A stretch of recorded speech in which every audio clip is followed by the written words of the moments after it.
Halo anak-anak kelas 6. Terima kasih ya kalian sudah melihat video perkenalan dari Miss Agnes.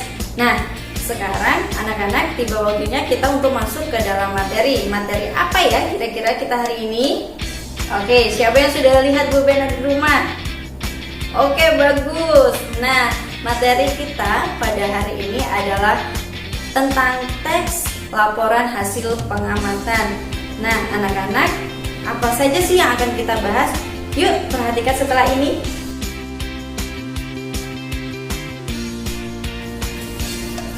Nah, di dalam slide Miss Agnes sudah menuliskan laporan teks pengamatan.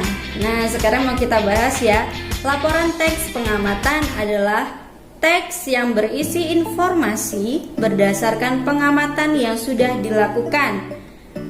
Adapun contoh-contohnya seperti pengamatan di lingkungan sekolah, pengamatan tentang pertumbuhan hewan atau tumbuhan, dan pengamatan tentang perkembangan pembelajaran online. Itu bisa juga menjadi sebuah teks pengamatan.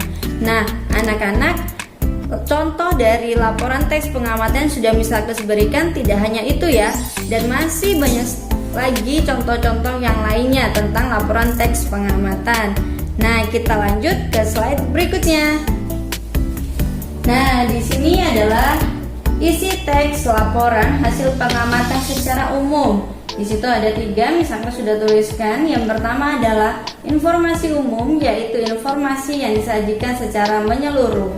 Dan yang kedua, kumpulan fakta. Jadi teks laporan harus berdasarkan fakta ya, bukan hayalan atau sekedar cerita-cerita yang kita buat tanpa ada faktanya. Lalu yang ketiga adalah simpulan atau kesimpulan dari keseluruhan teks yang akan kita laporkan. Yang ketiga adalah poin-poin dalam teks laporan. Jadi kita perhatikan dulu ya. Dalam pembuatan teks laporan kita harus perhatikan yang pertama ide pokok. Kita harus menentukan ide pokok. Apa sih ide pokok itu? Ide pokok adalah gagasan utama atau masalah pokok yang dibahas dalam suatu paragraf. Jadi anak-anak sudah memikirkan masalah apa nih yang akan dibahas atau permasalahan apa ya yang ada di dalam teks pembahasan. Lalu yang kedua, dalam suatu paragraf terdapat satu ide pokok. Jadi dalam sebuah teks itu satu paragraf hanya ada satu ide pokok saja. Dan yang ketiga, harus berdasarkan fakta. Tadi sudah Miss Agnes katakan di awal bahwa dalam teks laporan pengamatan itu harus berdasarkan fakta, bukan hal-hal yang kita buat-buat ya, bukan karangan kita sendiri. Oke, itu tadi penjelasannya ya anak-anak. Nah, sekarang di slide selanjutnya ini Miss Agnes sudah berikan contoh dari sebuah teks yang Miss Agnes ambil dari internet. Silakan anak-anak perhatikan.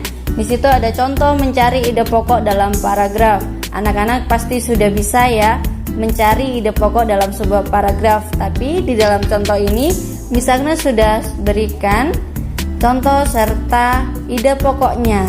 Nah, anak-anak silakan dilihat dan diamati. Ide pokoknya di situ adalah penyebaran penyakit influenza. Oke, anak-anak boleh dipelajari lebih lanjut di rumah ya. Oke, itu tadi adalah contoh serta penjelasan tentang materi kita hari ini, yaitu teks laporan pengamatan. Semoga anak-anak bisa memahaminya ya, dan anak-anak bisa memperdalamnya dengan membaca pupena di buku kalian yang materi bahasa Indonesia.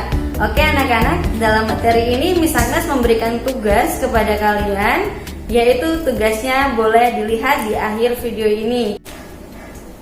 Terima kasih untuk perhatiannya dan selamat belajar. Jangan lupa tetap jaga kesehatan. Tuhan Yesus memberkati. Bye-bye.